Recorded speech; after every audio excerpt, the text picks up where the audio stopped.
everybody, this is Ranger Ferrero here with Newport News Parks. Today I am in Newport News Park. I'm in one of our beautiful wetland places. This is a marsh that can be accessed by one of our picnic areas, and I'm sure a lot of you nature lovers would say, yes, this is a beautiful place to be, relaxing and peaceful. However, that thought process didn't used to always be that way. A lot of humans have ditched and drained wetlands, mostly for agricultural reasons, but also to build human infrastructure. People used to think that wetlands were useless. They harbored bugs, and they were just, you couldn't be used for anything else. And a lot of people failed to see the value in those wetlands. But today, I'd like to bring you a different perspective. With careful observation, one can find that wetlands are not only useful, but also very valuable to humans, and in fact, it could be more valuable than something that we could ever create ourselves. Okay, so before I go any further, some of you guys are probably thinking, what is a wetland? You probably already know too. If we break down the word, wetland is an area of land that has standing water for either the entirety of the year or just part of the year. And depending on the plants that are there or the soil that is there, that will dictate to you what type of wetland you have. Here in Newport News, we have mostly marshes and swamps, so that's what I'm going to be focusing on. Wetlands can be either tidal or non-tidal. Tidal means that the source of water comes from the oceans and flows into bays and rivers. It's going to be salty water and brackish water, the mix of fresh and salt water. So you have your tidal wetlands, and then you have your non-tidal wetlands, which is the type of wetland I have here behind me. That's going to be your freshwater wetlands. So there isn't going to be any tide moving up and down, and there's no salt in the water. You know how we have Brita water filtration systems for our drinking water? Well, in nature, our wetlands act as that free filtration system for plants and animals in the land.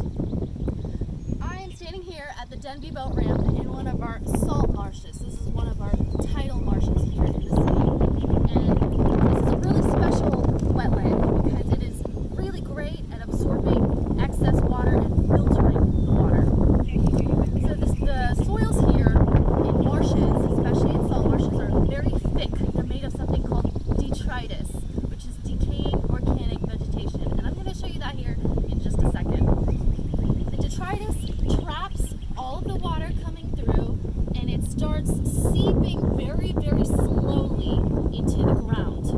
And it'll kind of sit there on top of the surface and the surface of the soil, and the plants will help to absorb that excess water, and the soil will absorb it, but it'll also filter it in the process. So you have industrial runoff, agricultural runoff, human waste, things that are coming from higher land coming into our wetlands, and all of the excessive nutrients and heavy metals are being filtered through the soil and the detritus as well as the plants. Some of these excessive nutrients include nitrogen and phosphorus from fertilizers from agricultural runoff, and then heavy metals like mercury and other industrial waste coming through here. And it'll sit in the wetlands and be absorbed by the plants, so it won't be leached into the groundwater. This is also really beneficial because nitrogen and phosphorus especially are nutrients that plants really thrive off of. So if there's too much in the environment, especially in waterways, sometimes we'll get a harmful algae bloom. Algae love feeding off of that nitrogen and phosphorus, and when you get the blooms, those algae die and they start decaying.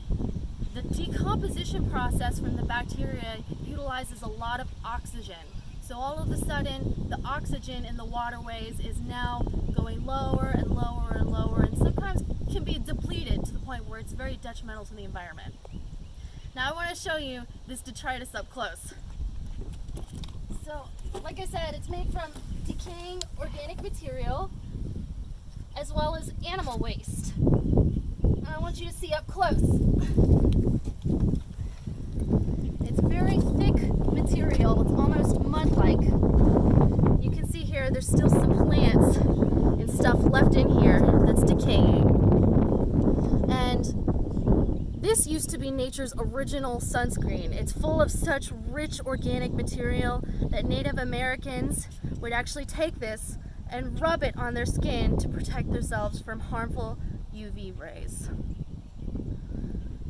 So you can see the salt marshes here are not only something pretty to look at, and they kind of smell sometimes because of all the decaying organic material, but they really do well at filtering our water. These wetlands are so good at filtering water, in fact, that many municipalities have taken advantage of placing them around sewage facilities. So we can engineer man-made wetlands, specifically marshes, and we can place species that are really good at absorbing toxins and heavy metals and sewage, like cattails. And these will be placed around the sewage facilities and help to treat some of the water before it goes out into the waterways.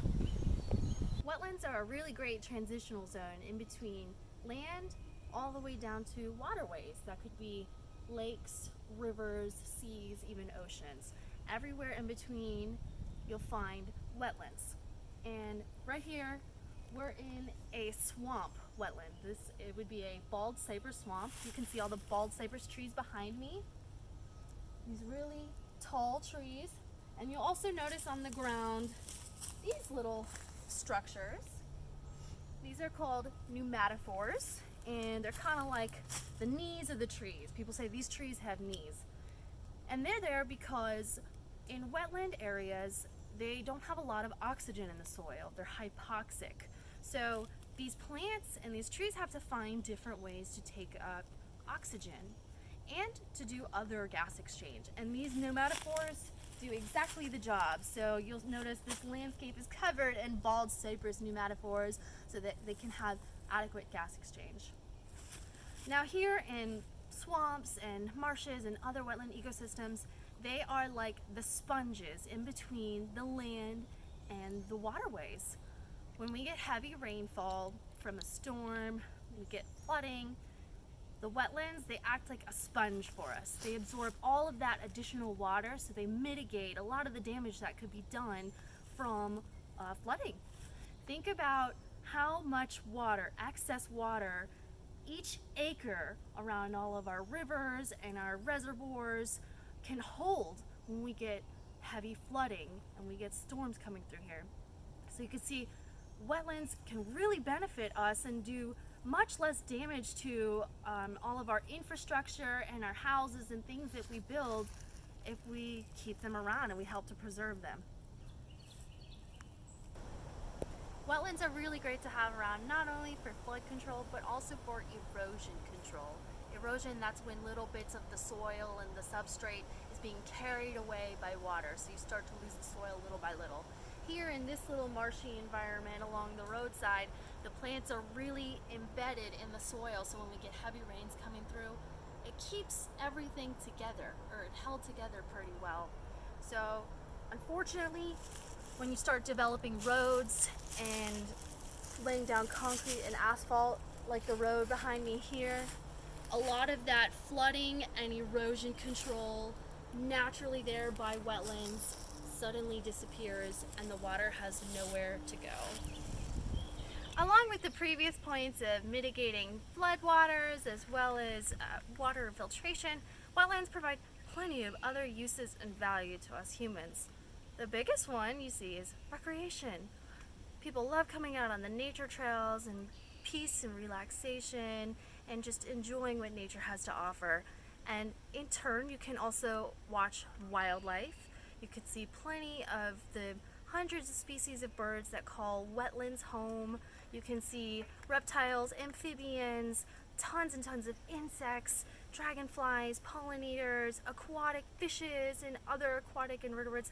There's a wide array of animals to be seen, as well as plant life. There are hundreds and hundreds of specialized plants that live especially in our wetland ecosystems. So you can see wetlands are a pretty biodiverse place.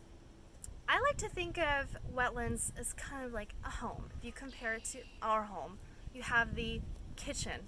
Wetlands provide plenty of food for the native plants and animals. Yes, plants do eat food. They take in lots of sunlight energy from the wetlands. and the animals in turn eat all of that food. There's plenty of berries and roots and things like tubers, potato-like things that humans can eat, and we also have some medicinal uses for the wetland plants that we can find here. So you've got your kitchen, then you have the bedroom, or your room. Lots of animals call this place home. You see many of the taller structures of the plants. They can provide shelter and habitat, somewhere for them to live, but also somewhere for them to rest, and a place that is safe from predation. It's their safe space. And then you have your HVAC system, or your AC system.